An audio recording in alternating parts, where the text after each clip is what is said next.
राधे राधे दोस्तों। ईश्वर आप सभी की सभी मनोकामनाओं को पूर्ण करे और आप सभी को स्वस्थ और खुश रखे। चलिए कहानी शुरू करते हैं। हमारी आज की कहानी का शीर्षक है अनमोल रिश्ता। रवि एक निम्न मध्यम वर्गीय परिवार का व्यक्ति था। एक दिन रवि शाम को थका हुआ घर पहुंचा तो उसकी पत्नी निशा ने पूछा, क्या बात है, आप इतने परेशान क्यों हैं? वह बोला, नहीं कुछ नहीं, बस ऐसे ही। रवि ने टालते हुए कहा तो निशा बोली, आप मुझसे कुछ छिपा रहे हैं। अगर पैसों की बात है तो आप चिंता ना करें, मैं घरों में काम तो कर ही रही हूँ। आज नहीं तो कल आपको भी तनख्वाह मिल जाएगी। रवि ने नम आंखों से जवाब दिया, अब क्या तनख्वाह मिलेगी, नौकरी ही चली गई। क्या, ये क्या कह रहे हो? तुम्हारा सेठ तो बहुत मक्कार निकला। निशा गुस्से में बोली। तो रवि ने उदास मन से उसे जवाब दिया, नहीं ऐसा नहीं है, मेरे मालिक तो बहुत अच्छे हैं, पर दुकान पर बहुत घाटा चल रहा है। पुराने बंधे हुए सारे ग्राहक दूसरी दुकान पर चले गए। पास ही एक बहुत बड़ी नई दुकान खुल गई है। मालिक को अब न पीछे से उधार माल मिलता है और ना ही कोई ग्राहक उधार का पैसा वापस कर रहा है। मालिक दुकान बंद करने की बोल रहे हैं। इधर मनोज जी भी आज जब घर पहुंचे तो बहुत उदास थे। दीपा ने पापा को देखा तो वह दौड़कर पानी ले आई। तभी उनकी पत्नी राधा जी ने उन्हें परेशान देखा तो पूछा, क्या बात है, इतने परेशान क्यों हो? तब मनोज जी ने उन्हें दुकान की चाबी देते हुए कहा, आज मैं दुकान बंद करके आ गया हूँ, अब उस दुकान में कुछ नहीं बचा। ये सुनकर राधा जी की आंखें नम हो गईं। वह पहले से जानती थीं कि दुकान घाटे में चल रही है, लेकिन इतनी जल्दी सब खत्म हो जाएगा उन्हें इस बात की उम्मीद नहीं थी। फिर भी उन्होंने अपने आप को संभालते हुए मनोज जी से चाबी ली और कहा, आप चिंता न करें, ये चाबी मैं मंदिर में रख रही हूँ, हमारी दुकान को वे ही शुरू करवाएंगे। ये सुनकर मनोज जी के चेहरे पर फीकी सी हंसी आ गई और फिर कुछ देर बाद वह गायब हो गई। अगले दिन मनोज जी घर के आंगन में बैठकर सुबह का अखबार पढ़ रहे थे। आज ना तो उन्हें दुकान जाने की जल्दी थी और न अपने नौकर रवि को फोन करने की। इधर रवि भी आज सुबह उठकर बहुत परेशान था।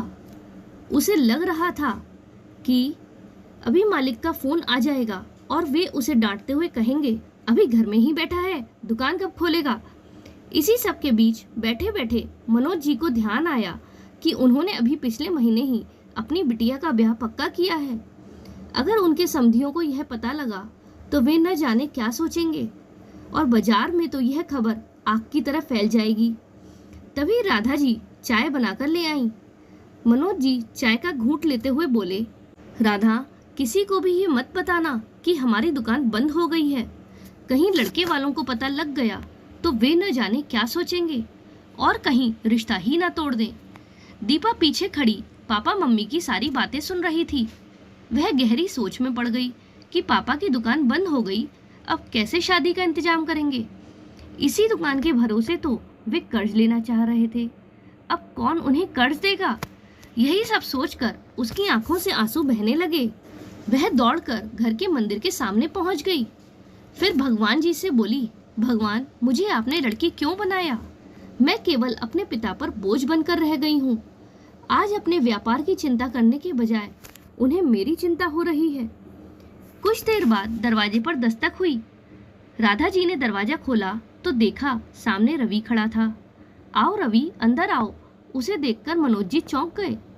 फिर बोले, रवि, मैंने तुमसे कहा तो था कि मैं तुम्हारी बकाया तनख्वाह धीरे धीरे चुका दूंगा, फिर भी तुम सुबह सुबह यहाँ आ गए।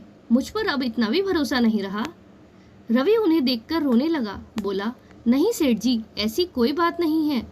असल में 20 साल से आपकी दुकान पर नौकरी कर रहा हूँ। अब घर पर बैठकर क्या करूँ, कुछ समझ ही नहीं आ रहा। सुबह आपके घर से रोज चाबी लेने आता था, इसीलिए आ गया। आपकी दुकान पर आने के अलावा मेरे पास कोई काम भी तो नहीं है।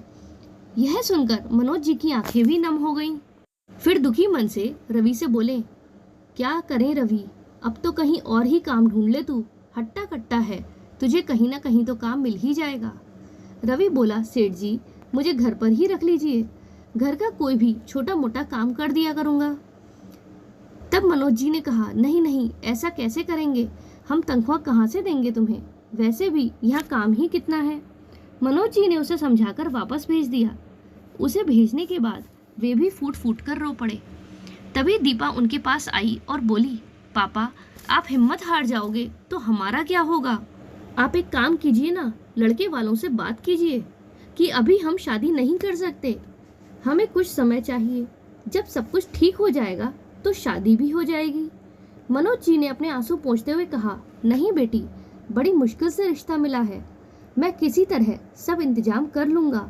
अगर ज़रूरत पड़ी तो ये घर कुछ दिन के लिए गिरवी रख दूंगा। तब दीपा गुस्से में बोली, नहीं पापा, आप ऐसा कुछ नहीं करोगे। अगर आपने ऐसा किया तो मैं यह घर छोड़कर चली जाऊंगी। आप बिल्कुल भी चिंता मत कीजिए, मैं अपने आप सब ठीक कर लूंगी। मनोज जी कुछ नहीं बोले क्योंकि उन्हें अभी कुछ भी समझ नहीं आ रहा था कि अब आगे क्या होगा। कुछ देर बाद दीपा ने अपने होने वाले पति विकास से फ़ोन पर बात की और उसे बाहर मिलने के लिए बुलाया। दोनों एक रेस्टोरेंट में मिले। दीपा ने सारी बात बता दी। ये सब सुनकर विकास ने कहा, दीपा तुम बिल्कुल चिंता मत करो, तुम्हारे पापा मेरे पापा की तरह हैं। मुझे एक दिन का समय दो, मैं अपने परिवार से बात करके कल तुम्हें बताता हूँ, सब ठीक हो जाएगा। दीपा को विकास की बातों पर विश्वास हो गया और वह घर आ गई। अगले दिन दीपा इंतजार करती रही लेकिन विकास का फ़ोन नहीं आया। दोपहर के बाद जब दीपा ने उसे फ़ोन किया तो पहले तो विकास ने फ़ोन नहीं उठाया। जब 3-4 बार मिलाया तो उसके बाद उसने फ़ोन उठाया तो उसने कहा, देखो दीपा, मेरे पापा ने मेरी पढ़ाई पर बहुत पैसे खर्च किए हैं। हमने तो ये सोचकर तुम्हारे यहाँ रिश्ता किया था कि तुम्हारे पापा की मार्केट में अच्छी खासी दुकान है तो वे अच्छी शादी करेंगे, लेकिन अब जब तुम्हारे पापा की दुकान ही नहीं रही तो। यह कहकर विकास थोड़ा रुक गया, फिर बोला, वो मेरे पापा रिश्ते के लिए इनकार कर रहे हैं। दीपा बोली, लेकिन विकास, क्या तुम पैसों के लिए मुझसे शादी कर रहे थे?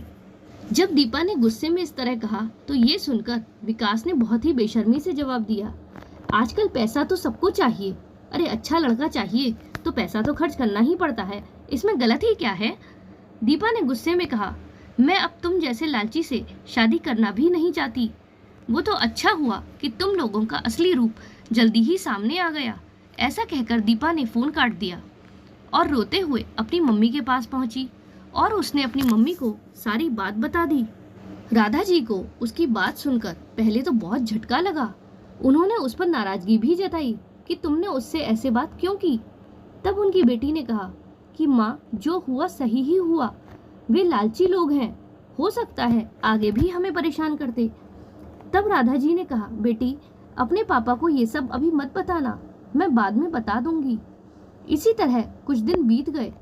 मनोज जी अभी शादी की चिंता में डूबे हुए थे कि इतने कम समय में सारी तैयारियां कैसे होंगी। एक दिन राधा जी ने उनसे कहा, आपको एक बात बतानी थी, हमें दीपा का रिश्ता कहीं और करना पड़ेगा। वे लोग अब हमारे घर से रिश्ता नहीं जोड़ना चाहते हैं। जब दीपा ने विकास से बात की थी तब उसने कहा कि बिना पैसों के शादी नहीं हो सकती और मेरे पिता शादी के लिए मना कर रहे हैं। ये सुनकर मनोज जी को गहरा धक्का लगा और रुआंसे होकर बोले, हे भगवान, अब क्या होगा मेरी बच्ची का। दीपा बोली, पापा आप चिंता न करें, वे पैसे के लालची थे, शादी के बाद भी हमें परेशान ही करते रहते। उसकी बात सुनकर मनोज जी चुप हो गए, जैसे मन के एक कोने में कुछ टूट गया। सारे बने हुए काम बिगड़ते चले जा रहे थे। पूरे जीवन की प्रतिष्ठा भी धूल में मिल गई थी। सबको इस रिश्ते के बारे में पता है, अब क्या होगा, यही सोचकर उनकी आंखें नम थीं। वे बिना कुछ बोले ही शांत हो गए और वहां से चले गए। 2 दिन बाद राधा जी ने कहा, चलिए आप मेरे साथ बाजार चलिए, कब से घर में बैठे हैं, घर का सामान खत्म हो रहा है, मुझे कुछ सामान लाना है। मनोज जी बिना कुछ कहे चलने के लिए तैयार हो गए। राधा जी जानती थीं कि उन्हें बहुत गहरा सदमा लगा है, जिससे उन्हें बाहर निकालना बहुत ज़रूरी है। वह मनोज जी के साथ बाजार पहुंच गईं। मनोज जी चुपचाप उन्हें खरीदारी करते हुए देखते रहे, जैसे उन्हें कोई मतलब ही ना हो। तभी राधा जी ने कहा, आप यहाँ बेंच पर बैठ जाइए, मैं अभी अंदर स्टोर से कुछ सामान लेकर आती हूँ, भीड़ में आप बेकार ही परेशान हो जाएंगे। मनोज जी वहीं बेंच पर बैठ गए। कुछ देर बाद किसी ने पीछे से कंधे पर हाथ रखा। मनोज जी ने मुड़कर देखा तो उनके बचपन का दोस्त रमेश खड़ा था। अरे तू यहाँ क्या कर रहा है? रमेश ने पूछा तो मनोज जी ने फीकी हंसी के साथ जवाब दिया, कुछ नहीं, पत्नी को कुछ सामान लेना था तो उसी के साथ आया हूँ। रमेश ने पूछा, दुकान कैसी चल रही है? दुखती रग पर हाथ रखते ही मनोज जी उदास हो गए और बोले, अब तुझसे क्या छिपा है, दुकान में बहुत घाटा हो गया, जिसकी वजह से मुझे दुकान बंद करनी पड़ी है और इसी कारण से बेटी का रिश्ता भी हाथ से चला गया। तब रमेश जी ने डांटते हुए कहा, इतना सब हो गया और मुझे एक फोन भी नहीं कर सकता था? 2-3 साल के लिए मैं बाहर क्या गया, तूने तो मुझे पराया ही कर दिया। वैसे तो फोन पर बड़ी बात करता है तू, लेकिन अपनी परेशानी एक बार भी नहीं बताई।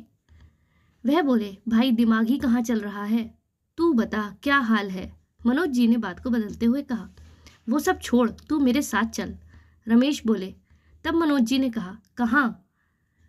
वह बोले, तू बस चल, भाभी से मैं बात कर लेता हूँ। वह स्टोर के अंदर गए और कुछ देर में बाहर आ गए। फिर रमेश जी मनोज जी से बोले, चल, मैंने भाभी को बोल दिया है, चल अब खड़ा हो। मनोज जी उनके साथ चल दिए। अब जैसे उन्हें किसी बात से कोई फर्क ही नहीं पड़ता था।